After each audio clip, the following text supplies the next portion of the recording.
Les gros titres racontent une seule histoire. Des vagues d'immigrants et de réfugiés arrivent en Europe. Mais sous la surface, il y a une histoire beaucoup plus sombre et plus complexe en jeu. Et si je vous disais que les causes profondes de cette crise vont bien au-delà de la guerre et de la pauvreté? Et si ce n'était pas seulement la malchance ou un mauvais leadership? Et si les multinationales et les nations puissantes tiraient discrètement les ficelles, maintenant les pays dans un état d'effondrement perpétuel? Dans la vidéo d'aujourd'hui, nous allons découvrir la vérité choquante sur la façon dont les mêmes puissances qui ont autrefois colonisé ces régions font encore des choses cachées qui préparent le terrain pour une crise des réfugiés, qui ne fait que s'aggraver. Restez avec moi pendant que nous décortiquons tout cela.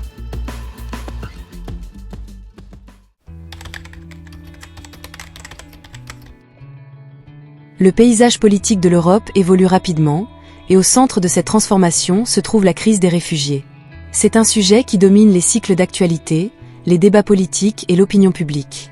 Mais pour comprendre l'impact réel de cette crise, nous devons d'abord explorer les réalités politiques qui motivent la réponse de l'Europe.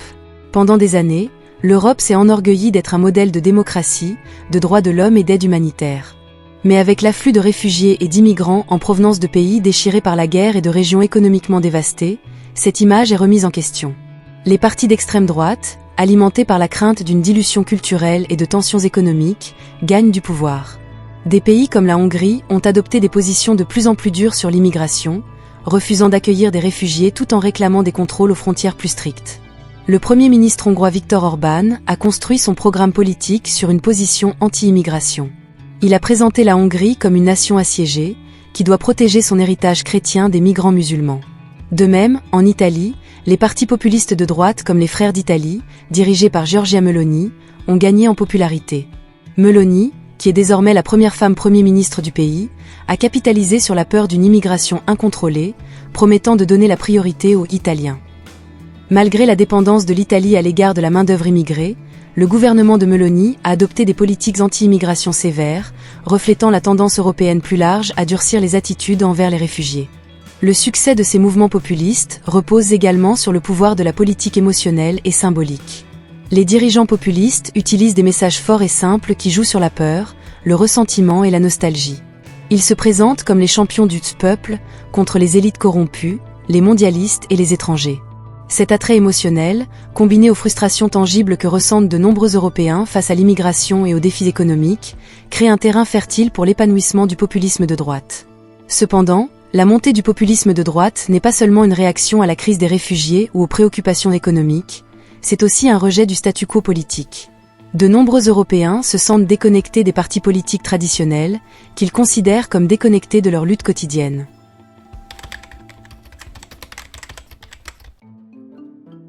Pour comprendre la crise migratoire actuelle en Europe, il est essentiel de regarder au-delà des mouvements politiques récents et de creuser dans l'exploitation historique et actuelle de l'Afrique et du Moyen-Orient.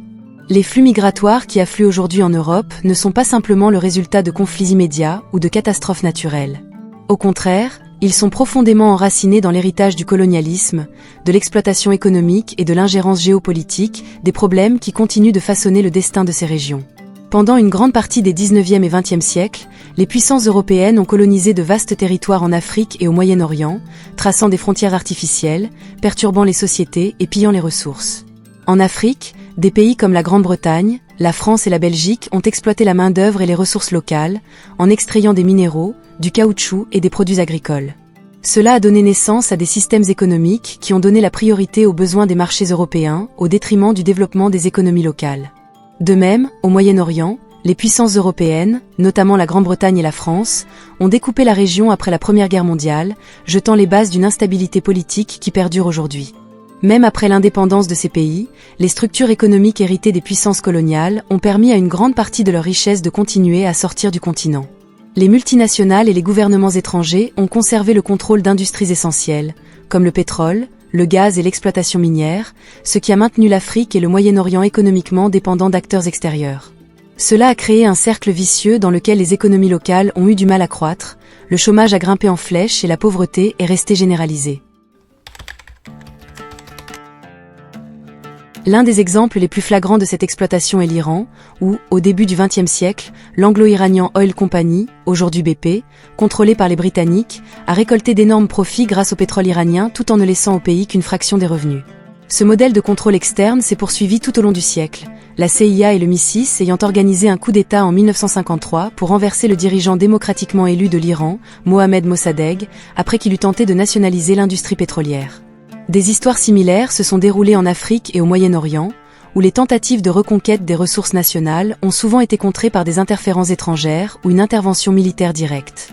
Si l'ère du colonialisme formel est révolue, une forme de néocolonialisme persiste, dans laquelle les anciennes puissances coloniales et les multinationales continuent de dominer les économies africaines et moyen-orientales. Par exemple, les entreprises occidentales maintiennent une emprise sur les ressources naturelles comme le pétrole au Nigeria, le coltan en République démocratique du Congo et d'autres minéraux dans d'autres régions d'Afrique. En raison d'accords commerciaux abusifs, de la dépendance à la dette et du contrôle des entreprises, nombre de ces pays restent incapables de contrôler pleinement ou de tirer profit de leurs propres ressources. Cette exploitation économique a laissé des cicatrices durables. De nombreux pays africains sont confrontés à des niveaux effarants de pauvreté, de corruption et de sous-développement, même s'ils sont riches en ressources naturelles. Le Nigeria, premier producteur de pétrole d'Afrique, ne voit que très peu de ses richesses pétrolières profiter à ses citoyens.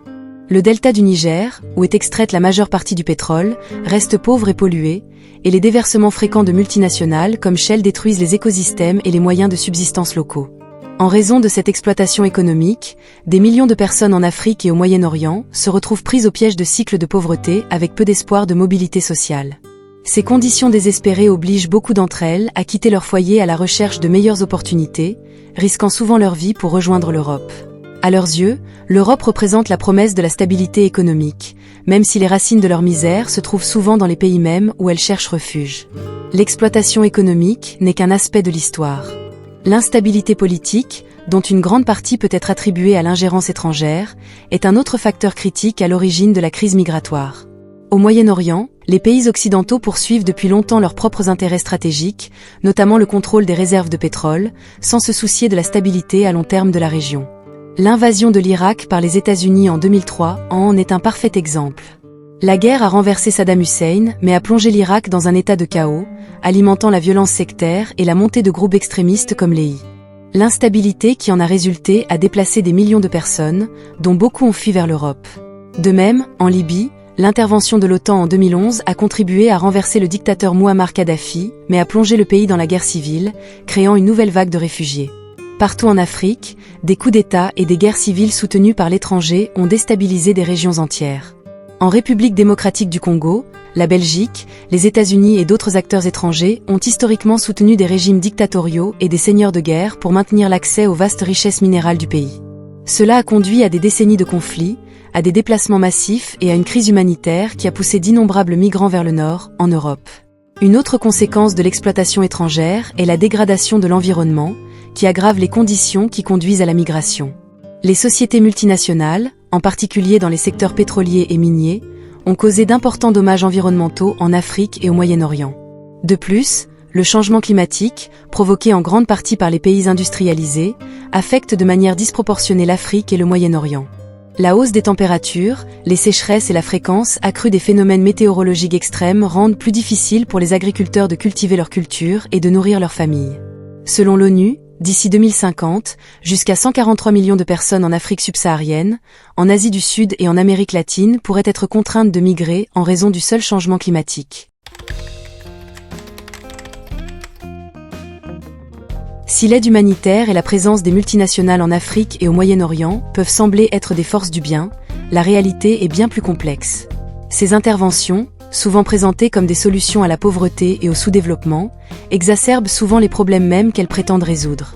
L'aide et les multinationales peuvent involontairement alimenter les inégalités, la dépendance et même l'instabilité politique, contribuant ainsi à la crise migratoire qui continue de s'aggraver en Europe.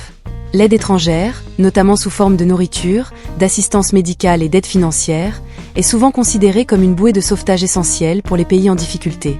En apparence, l'aide apparaît comme un impératif moral, un moyen pour les pays riches d'aider ceux qui en ont besoin. Cependant, l'impact de l'aide sur les pays bénéficiaires est souvent plus néfaste qu'utile à long terme. L'aide peut créer une dépendance, étouffer les économies locales et soutenir des gouvernements corrompus.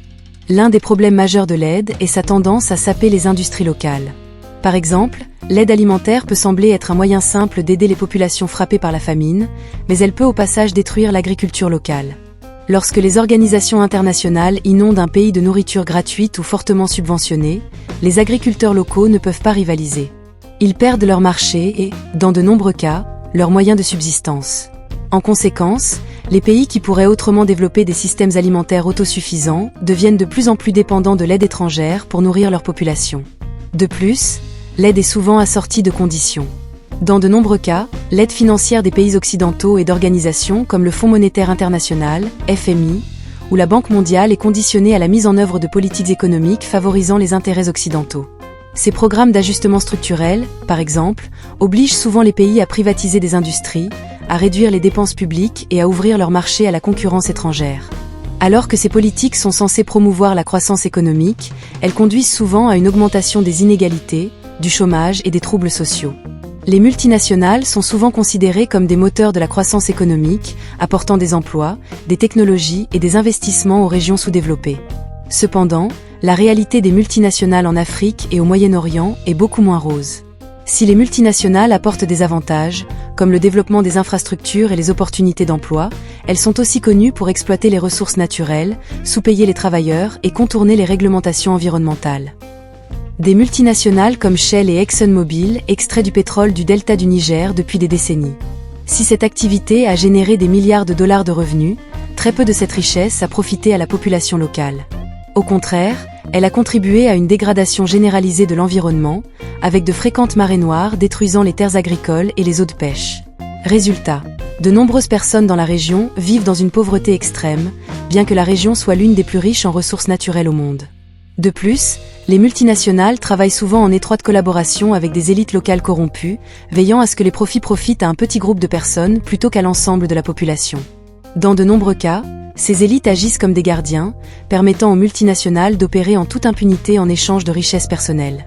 Cela alimente la corruption et les inégalités, car la population en général ne bénéficie que de peu de l'exploitation des ressources de son pays.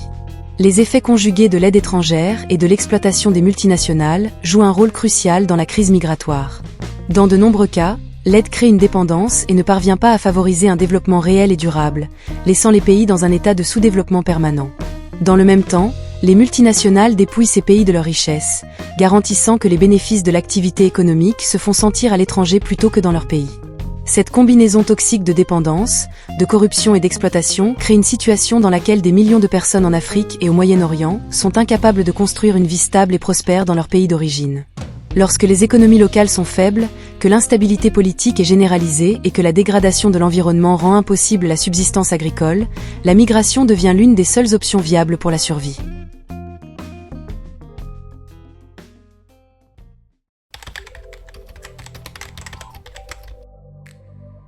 Alors que l'Europe traverse l'une des périodes les plus difficiles de son histoire moderne, le continent est aux prises avec une crise du marché du travail qui interfère profondément avec ses politiques d'immigration. Alors que de nombreux pays européens continuent de connaître des vagues d'immigrants et de réfugiés fuyant les conflits, le changement climatique et l'instabilité économique en provenance d'Afrique et du Moyen-Orient, un paradoxe émerge. L'Europe a en fait besoin de plus de travailleurs. De nombreux pays européens sont aux prises avec une bombe à retardement démographique. Une population vieillissante et un taux de natalité en baisse. Des pays comme l'Allemagne, l'Italie et l'Espagne voient leur main-d'œuvre diminuer, créant une pénurie de main-d'œuvre qui menace d'étouffer la croissance économique. Selon des études, d'ici 2030, l'Allemagne aura besoin de 400 000 travailleurs supplémentaires par an pour répondre aux demandes de son économie. De même, des pays comme l'Italie, confrontés au vieillissement de leur main-d'œuvre, ont augmenté leur quota de visas de travail hors UE de près de 150%, dans le but d'attirer davantage d'immigrants pour combler le déficit de main-d'œuvre. Cette pénurie de main-d'œuvre est une préoccupation croissante dans toute l'Europe. À mesure que la population vieillit, il y a moins de travailleurs pour financer les retraites, les soins de santé et les services sociaux. Sans un afflux de jeunes travailleurs, les systèmes de protection sociale européens pourraient devenir insoutenables. Les immigrés apportent donc une solution essentielle à ce dilemme, en occupant des postes que de nombreux Européens de souche ne veulent plus ou ne peuvent plus occuper. Les secteurs à bas salaire comme l'agriculture, la construction, la santé et l'hôtellerie dépendent fortement de la main-d'œuvre immigrée pour fonctionner. Malgré le besoin économique évident de main-d'œuvre immigrée, le climat politique en Europe est de plus en plus hostile à l'immigration.